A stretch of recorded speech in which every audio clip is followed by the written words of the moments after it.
Good evening everyone. Ayan, meron tayong pakol. Pakol ito sa Tagalog eh.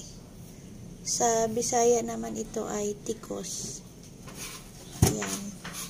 Maitim ang kulay. Meron din itong kulay gray. Mag-ihaw tayo ngayon ng pakol.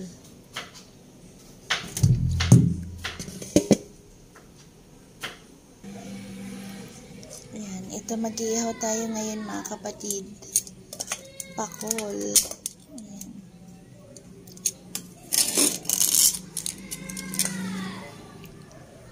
Lalagay na natin.